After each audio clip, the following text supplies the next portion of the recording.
listen to this. The Celtic board statement just got ripped to shreds live on air. Greg Taylor's already spilling the beans on life in Greece, and there's a standoff brewing between Board+Rodgers and the suits at Parkhead. And trust me, that last one is the bombshell you need to hear. Stick with me till the end. Massive thanks to you for helping us smash 500 subscribers, but that's just the start. With more than 2,000 views on every story, if you hit subscribe right now, we'll fly past 1,500 subscribers, all backing the Celtic.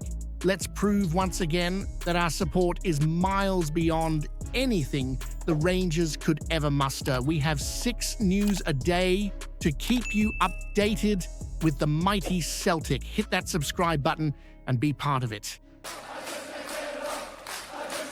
Let's cut through the noise here because this one is a belter. The Celtic board thought they were being clever with that marathon statement, blaming UEFA's financial rules for why they've been tighter with the purse strings than a granny in Sucky Hall Street during a January sale. But guess what? Simon Jordan's just ripped that excuse to shreds.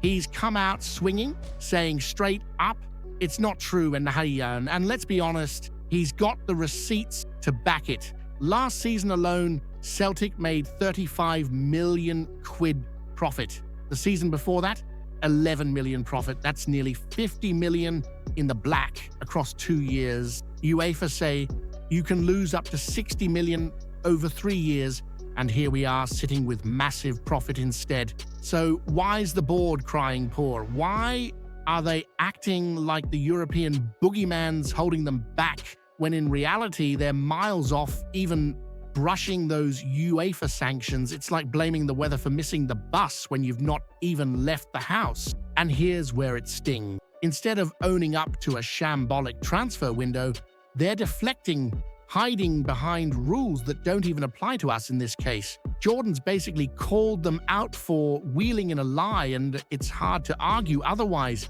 Now, here's the real kicker for you. Do you reckon the Celtic board are spinning fairy tales to cover their own failings? Or is there something deeper going on we're not being told? Hit that subscribe button, lads. Let's giant loyalty till we hit 1,500 mad Celtic daffs. Greg Taylor swapping Paradise for Thessaloniki. Now that's one I didn't think I'd be saying a year ago. The lad gave us a solid few seasons at Celtic, grew into that inverted fullback role under Ange, and kept his spot under Rodgers too. But with Tierney coming home, you could almost feel the writing on the wall. Taylor was never going to sit around a second fiddle, and off he went to PAOK. Now, he's talking about life in Greece and the big difference, kickoff times. Honestly, that's the thing that stood out to him most in Scotland.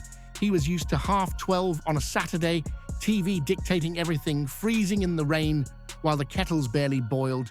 In Greece, later nights, warmer air, and football that feels a bit more alive under the floodlights. To be fair to him, he says the standard's good too. Plenty of internationals in that PAOK side, and he's hoping playing there will keep him in the Scotland picture. Can't knock him for wanting that. But here's the bigger question for me. Did we actually weaken ourselves letting him go? On paper, aye. Tierney's a huge upgrade. Class above, Champions League pedigree, all that. But you and I both know Tierney's body hasn't been keeping up. Injuries galore and already missing Scotland duty again. We've brought in Saracchi from Boca Juniors, but let's be honest, nobody really knows what we're getting there yet. Taylor might not have been the flashiest, but he was reliable, he understood the system, and he showed up when we needed him. Losing that kind of consistency can sting more than folk realize. So let me throw this right at you. Did Celtic make a mistake letting Greg Taylor go, or was it the right move once Tierney walked back through the door? Hit that subscribe button, lads. Let's giant loudly till we hit 1,500 mad Celtic daffs. Here we go again.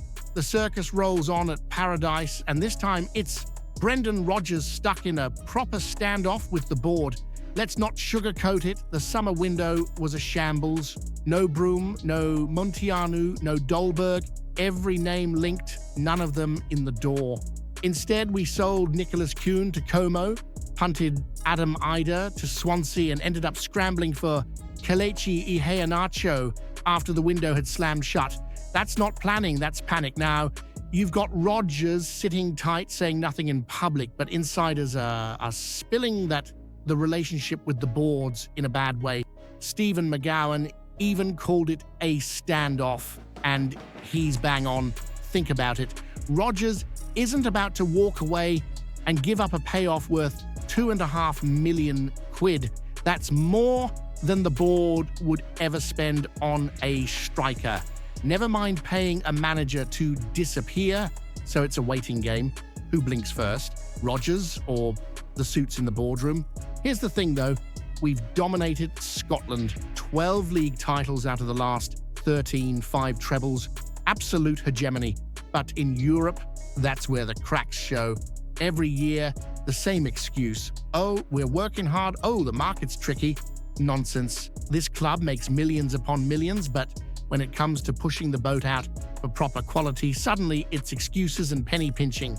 Rodgers knows it too. He wants to leave his mark, but he's been left carrying a squad that feels weaker than last season. And you can sense the frustration bubbling, not just in him, but in you as a supporter, because deep down, you know Celtic should be doing so much more. So here's what I want to ask you. Is Rodgers right to stand his ground and push for more? Or is he part of the problem for not making the best of what he's got? Hit that subscribe button, lads. Let's giant loady till we hit 1,500 mad Celtic dafts.